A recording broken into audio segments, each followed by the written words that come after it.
Good evening, friends. God bless you. And let us continue our study on a Christmas story. And today we are going to focus on the announcement, the birth of Jesus, how it was announced, and the timing and the situation, and how the events unfold. So there were three announcements were made.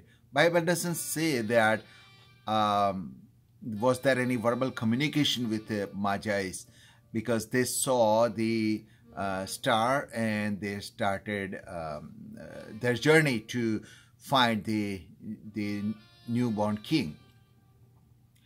However, the scholars believe that they came from east, and it must have taken them several months before they reach to Bethlehem. During that time, it is quite possible that announcement of Jesus' birth was not even proclaimed to Mary. Some scholars believe that the journey would have taken nearly 2 years.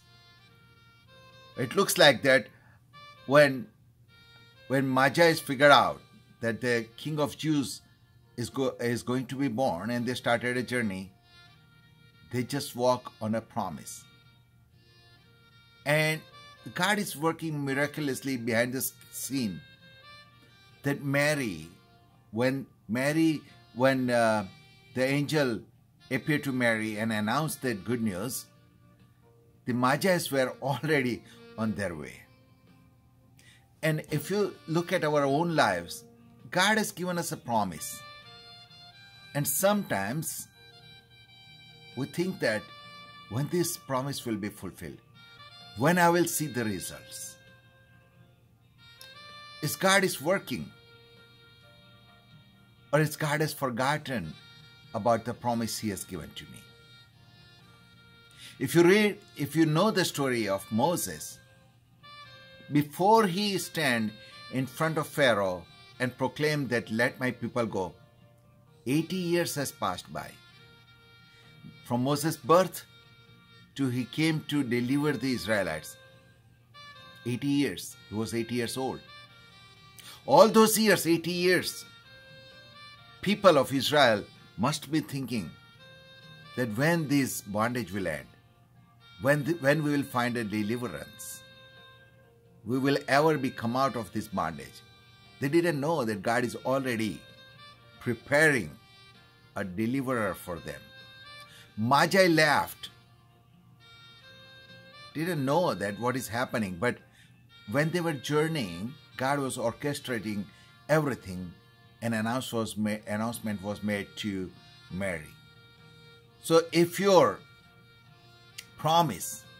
fulfillment of promise has not happened yet, does not mean God has forgotten you.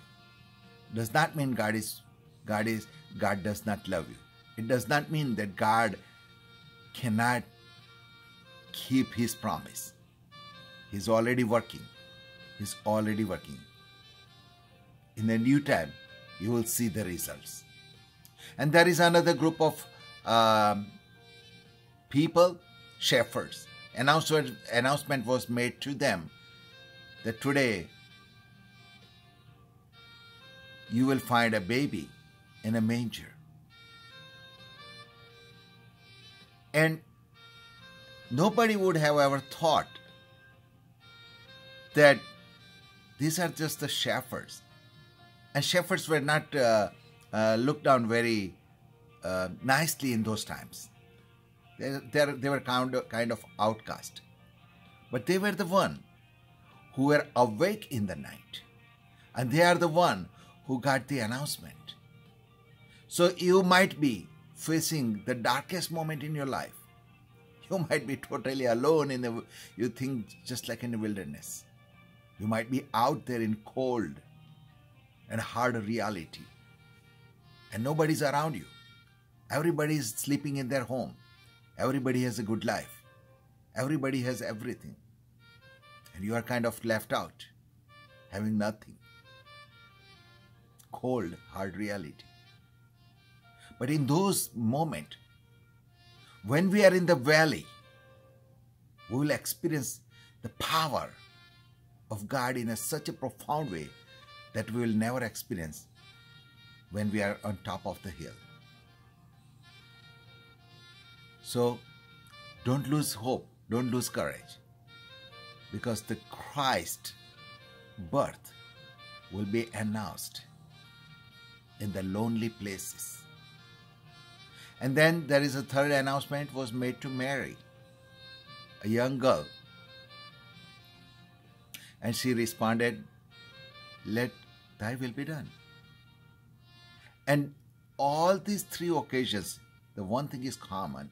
I don't know how the Magi's had reacted when they heard about Jesus, or they figured out when about Jesus' birth. But for Mary and shepherds, it is written that they both were afraid. Particularly the way for Mary is written that she was petrified, like she was afraid till death, like she was saying, what's going to happen? But in that fear, Mary submitted to God. In the fearful situation, shepherds believe in God. So you might have doubts, you might have questions, you might have fear in trusting God. And you might think that there is no way out. I cannot trust God in this thing. You might be losing your sleep. But in those fearful moments, in the doubt, God is never going to turn away. God is never going to leave you. God is never going to turn his back. But if you keep believing, even with the fear, even with the doubts, you will see the results. You will see the King Jesus. You will see and visit the miracle of salvation that God has brought to us. May God bless you, and thank you.